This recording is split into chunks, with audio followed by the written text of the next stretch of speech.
नमस्कार दोस्तों, अपना गाँव अपना समाचार में आप सभी का स्वागत है। दोस्तों, आइए हम कुछ ऐतिहासिक विषय पर चर्चा करते हैं। जैसा कि आप लोगों को पता ही होगा कि सिद्धार्थ गौतम तथा गौतम बुद्ध एवं महात्मा बुद्ध और भगवान बुद्ध की जीवन के बारे में, तो आइए हम उसकी ऐतिहासिक कहानियाँ सुनाते हैं अपना गाँव अपना समाचार चैनल के माध्यम से। भगवान बुद्ध ने उपदेश देते हुए कहा, धर्म आप लोगों की श्रद्धा आपके राज्य बल और रूप की भी अधिक मूल्यवान है। भगवान बुद्ध ने उससे कहा, हे आनंद, तुम्हें जगत का रहस्य समझना चाहिए। देखो, जो भी जन्म लेता है अवश्य मरता है। इस लोक में कुछ भी स्वाधीन नहीं है। प्राणी अमर नहीं है।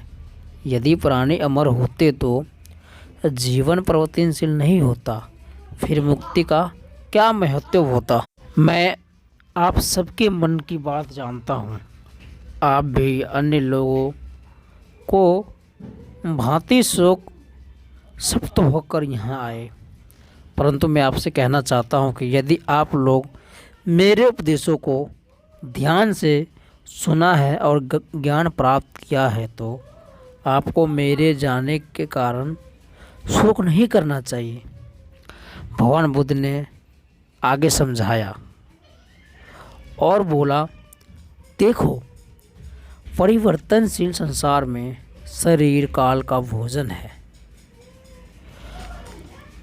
इस जगत में सदा रहने वाली वस्तु नहीं है।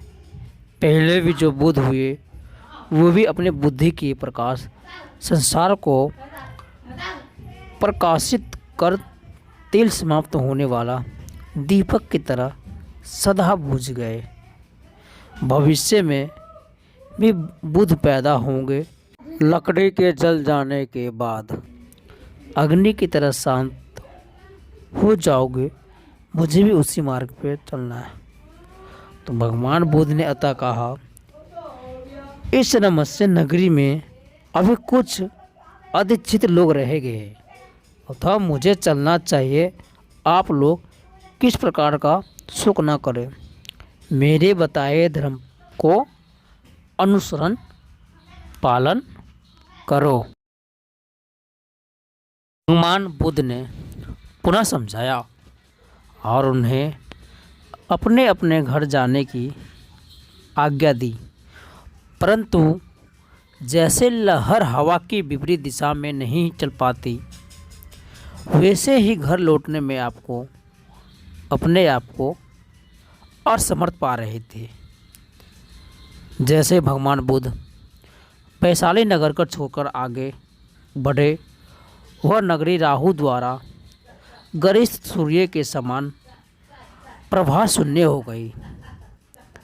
उन्होंने कहा, जैसे विद्या के बिना रूप, क्रिया के बिना ज्ञान, भक्ति के बिना बुद्धि और संसार के बिना शक्ति, सदाचार के बिना संपत्ति, श्रद्धा के बिना प्रेम, उद्योग के बिना लक्ष्मी, कर्म के बिना धर्म तथा वर्षा के बिना धान के खेत शोभाहीन लगते हैं, तथा के बिना यह वैशाली शोभाहीन रह गई। उसी दिन शोक के कारण वैशाली में किसी ने भोजन नहीं किया और किसी ने जल भी ग्रहण नहीं किया।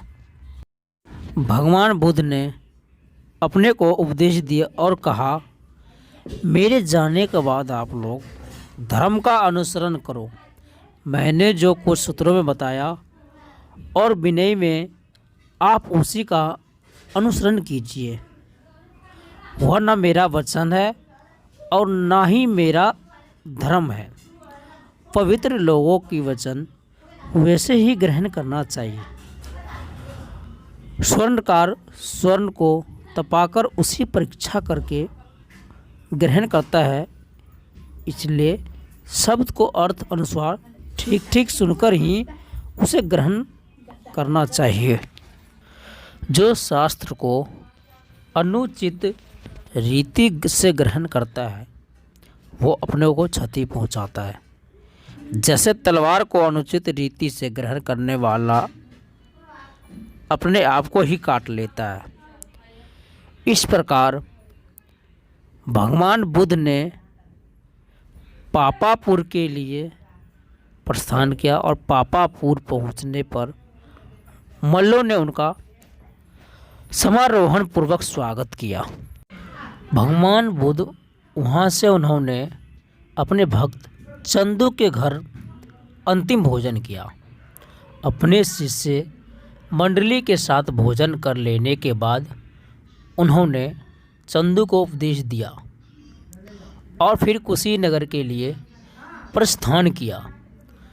भगवान बुद्ध ने चंदू के साथ इरावती नदी को पार किया और फिर नगर के एक सुंदर उपवन में एक सरोवर तट पर कुछ समय विश्राम किया। तदुपरांत उन्होंने हिरण्यवती नदी में स्नान किया और शोकाकुल आनंद को आदेश दिया, हे आनंद, इन दोनों साल वृक्षों में मेरे शयन के लिए स्थान तैयार करो। हे महाभाग, आज रात्रि के उत्तर भाग में तथागत निर्वाण प्राप्त करेंगे। कुछ समय बाद भगवान बुद्ध के आदेश के अनुसार आनंद के शयन के लिए स्थान तैयार किया। फिर हाथ जोड़कर निवेदन किया, भगवान शया तैयार है। तब वह पुरुष सिंह चिर निद्रा के लिए चित्ते से शया के निकट गए। वे हाथ का तकिया बनाकर एक पैर दूसरा पैर पर रखकर अपने शिष्य की ओर उन्मुख होकर दाईं करवट लेट गया। उस समय सारी दिशाएं शांत हो गई, सभी पक्षी निशब्द हो गए और सभी जीव जंतु मौन, मानो संसार सारा स्तंभ हो गया। सूर्यास्त के समय जैसे पथिकों को घर जाने की शीघ्रता होती है, वैसे ही सभी उपस्थित शिष्यों को अंतिम लक्ष्य प्राप्त करने की शीघ्रता होने लगी। तब भगवान बुद्ध ने आनंद से कहा, हे आनंद, तुम मल्लों को मेरे प्राण की सूचना दे दो, वो भी निर्वाण देख लो, जिसमें बाद उन्हें पक्षपात ना हो। आदेश अनुसार आनंद ने जाकर मल्लों को सूचित किया, अंतिम शया पर है। यह सुनकर सभी मल्ले अत्यंत व्याकुल होकर आंसू बहाते हुए निकल पड़े। वे शीघ्र ही महामुनि के पास गए। आंसुओं से भगवान बुद्ध के चरण भिगोते हुए उनके सम्मुख मौन खड़े हो गए। सभी मल्लों को व्याकुल देखकर भगवान बुद्ध ने कहा, आनंद के समय में दुखी होना उचित नहीं है। यह दुर्लभ और काम्य लक्ष्य मुझे आज प्राप्त हो रहा है। मुझे आज वह सुखमय पुण्य प्राप्त हो रहा है जो पंचभूतों में से मुक्त, जन्म से रहित, इंद्रिययुक्त, शांत और दिव्य रूप है, जिसके बाद किसी भी प्रकार का सुख नहीं होता है, क्योंकि सभी दुखों का मूल मेरा भौतिक शरीर आज निवृत्त हो रहा है। भगवान बुद्ध के वचन सुनकर एक वृद्ध मल ने कहा, सूजन के लिए हमें शोक नहीं करना चाहिए, फिर भी हमारा चिंतित दुखी है, क्योंकि हम अब आपके दर्शन का सौभाग्य नहीं मिल पाएगा। जगत के हितोषी के जाने पर भला कौन शोक नहीं करेगा। सोचनीय तो वो भी है जिन्होंने मुनि को दर्शन के भी सुर्ग मार्ग का अनुसरण नहीं किया, सोने की खान में रहकर भी जो दरिद्र ही रह गया। भगवान बुद्ध ने कहा, सच तो यही है कि मात्र में मेरे दर्शनों से निर्वाण नहीं मिल सकता, जो मेरे धर्म को ठीक समझता है वह मेरे दर्शनों को बिना दुखों के जाल से मुक्त हो जाता है। औषधि का सेवन बिना मात्र वेद के दर्शन से रोग मुक्त नहीं होती। इसलिए श्रेय का आचरण करो। जीवन तेज हवा के बीच दीप सिक की तरह चंचल है। इस प्रकार महामुनि के दर्शन और उन्होंने उपदेश सुनकर वे सभी मल्लों ने उन्हें प्रणाम किया। आदेश अनुसार वे अपने अपने घर लौटने लगे। उसने आनंद से कहा कि निर्वाण अंतिम क्षणों में भगवान बुद्ध को दर्शन करना चाहता हूँ। आनंद ने सोचा कि यही सन्यासी बुद्ध जो शास्त्र ना करने लगे, इसलिए उन्होंने सन्यासी बुद्ध के निकट जाने से रोका।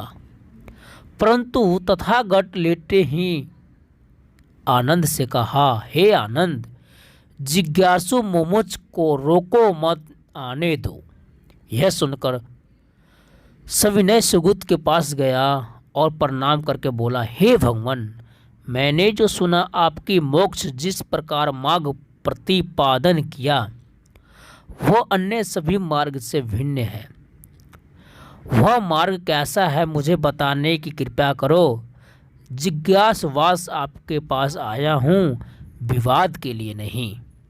अत्यंत प्रसन्न होकर सुबुद्र ने भगवान बुद्ध की ओर देखा, आंखों में आंसू भरकर निवेदन किया, हे पूज्य गुरुवर, आपकी मृत्यु का दर्शना करना मेरे लिए उचित नहीं होगा, अतः मैं उससे पहले ही आपकी देह त्याग कर निर्वाण पद प्राप्त करने की अनुमति चाहता हूँ।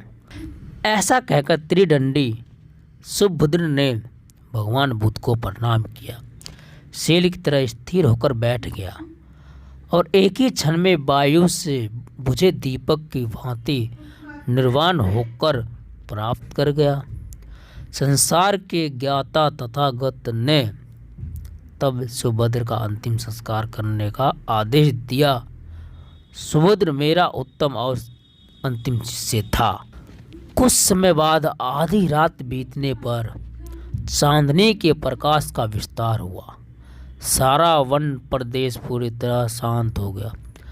जब भगवान बुद्ध ने वहां उपस्थित सभी शिष्यों को बुलाया और अंतिम उपदेश दिया, उन्होंने कहा, मेरे निर्वाण के बाद आप सबको प्रति मोक्ष ही अपना आचार्य प्रदीप तथा उपदेश मानना चाहिए।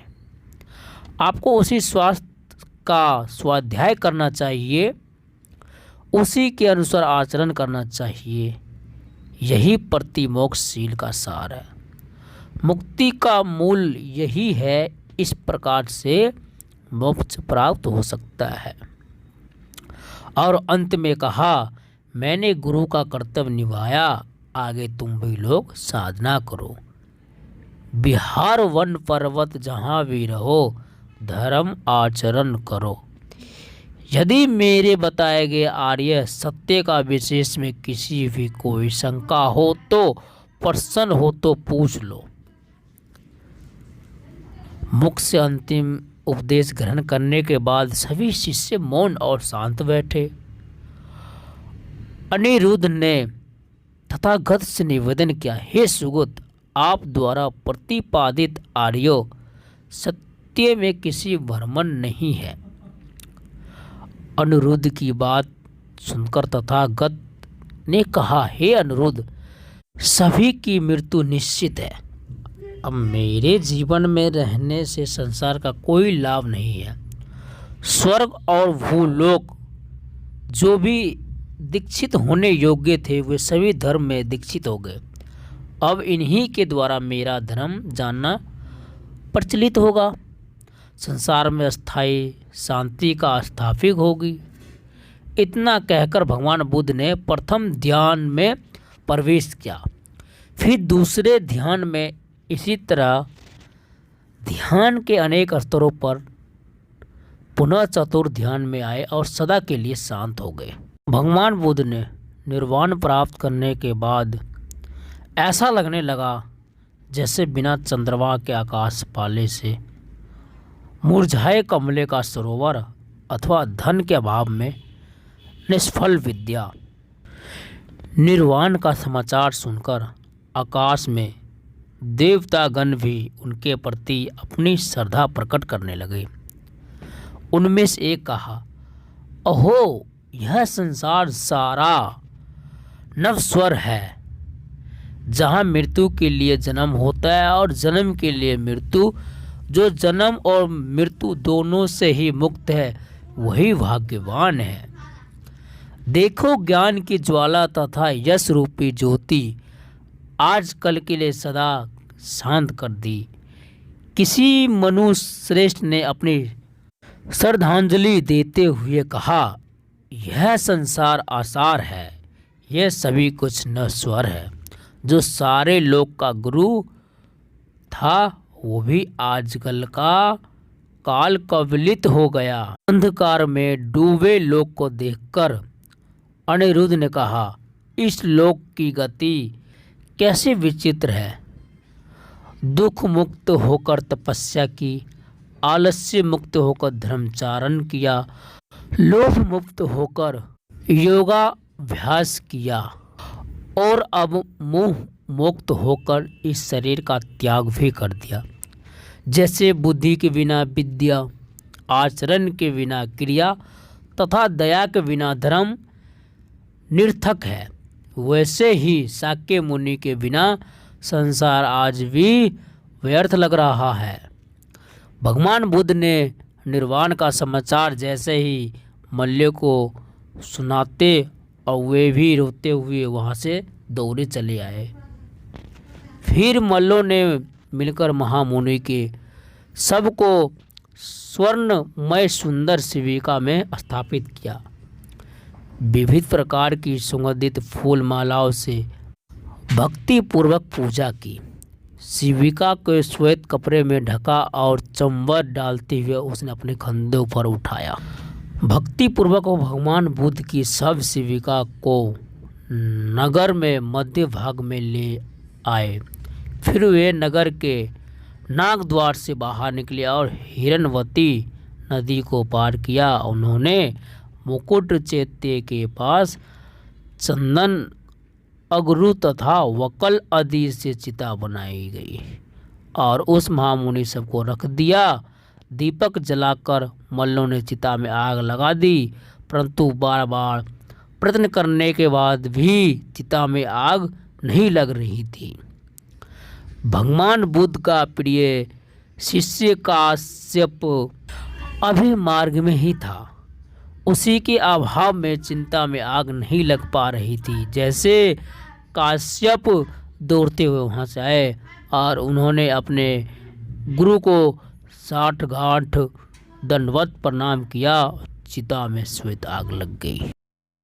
चिता की अग्नि ने भगवान बुद्ध के शरीर के मांस, चमर, बाल तथा अन्य अवयवों को जला दिया, परंतु उनकी अस्थियाँ यथावत बनी रही। उन्हें चिता की अग्नि न जला सकी। चिता के शांत हो जाने के बाद मल्लों ने भगवान बुद्ध की अस्थियाँ को शुद्ध जल से धोया और उन्हें स्वर्ण कलश में रखकर उसे अपने नगर के मध्य ले गए।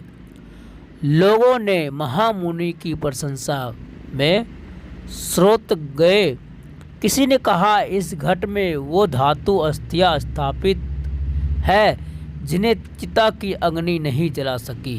किसी ने कहा, ये अस्थियाँ मंगलमय है, अमूल्य है।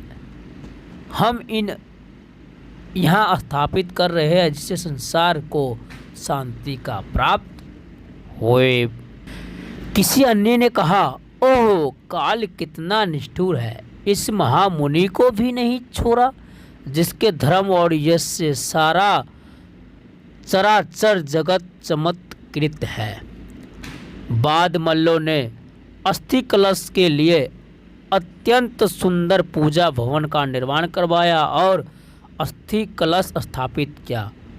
कुछ समय तक मल्लों ने भगवान बुद्ध की अस्थि कलश की विविध पूजा अर्चना की, परंतु धीरे धीरे पड़ोसी राज्य से भी दूत आने लगे, भगवान बुद्ध की अस्थियां को मांगने लगे।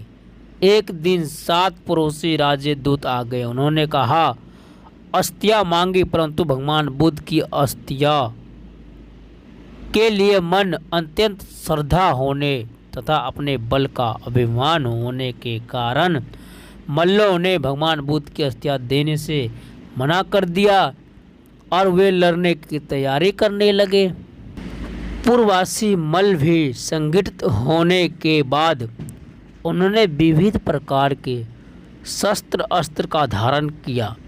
वीरों की पत्नियां सैनिक को तिलक लगाए और रणगीत गाए। सभी सैनिकों को तरह गरजने लगे और शंख बजाने। उन्होंने उनसे कहा, हे ब्राह्मण, आप सत्य कहते हैं।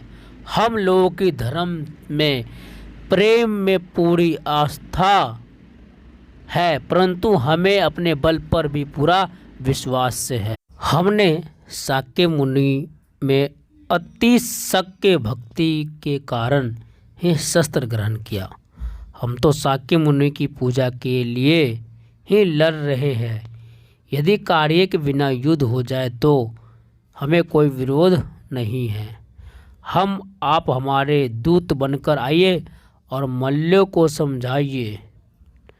कोई वेर नहीं तो हम भगवान बुद्ध के प्रति अपनी श्रद्धांजलि समर्पित करना चाहते हैं। इस प्रकार पड़ोसी राजाओं से बात करके ब्राह्मण द्रोण कुशीनगर गए और उन्होंने मल्लों को समझाया, हे मल्लों, नगर के बाहर जो 7 राज्य अपनी सेनाओं के साथ खड़े हैं, उनके पास अमोघ आयुध है। भगवान बुद्ध जैसे आपके गुरु वैसे ही हमारे भी गुरु हैं इन राजाओं के लिए। इसलिए राजाओं भी शाक्य मुनि की अस्थियों की पूजा के लिए आए। इस प्रकार श्वेत पर्वतों के समान 8 स्तूपों का निर्माण हुआ, जिनमें भगवान बुद्ध की अस्थियां रखी गई। द्रोण के घटवाला 9वां स्तूप बना और 10वां स्तूप बना, जिसमें भगवान बुद्ध की शरीर की राख रखी गई थी। स्तूपों के निर्माण के बाद राजा समाप्त तथा अन्य सभी जनक इनकी पूजा करने लगे। स्तूपों पर अखंड ज्योति जलती रही तथा दिन रात घंटे बजते रहे थे। इस समय के बाद एक दिन राजगृह में 5 से बौद्ध भिक्षु एकत्रित हुए और भगवान बुद्ध द्वारा परिवर्तित धर्म को अस्थायी रूप देने के लिए उन्होंने विचार विमर्श किया। सभी भिक्षुओं ने मिलकर भगवान बुद्ध के उपदेशों का संग्रह करने का निर्णय लिया। आनंद सदा भगवान बुद्ध के साथ रहे और उन्होंने अपने मुख से सभी धर्मोपदेश सुने थे। इसलिए सभी भिक्षुओं ने आनंद से निवेदन किया कि संसार के लिए कल्याण सर्वे सभी धर्मोपदेशों को दुहाए। जब तक जन्म है तब तक दुख है, इसलिए पूर्ण जन्म से मुक्ति के समान कोई सुख नहीं है।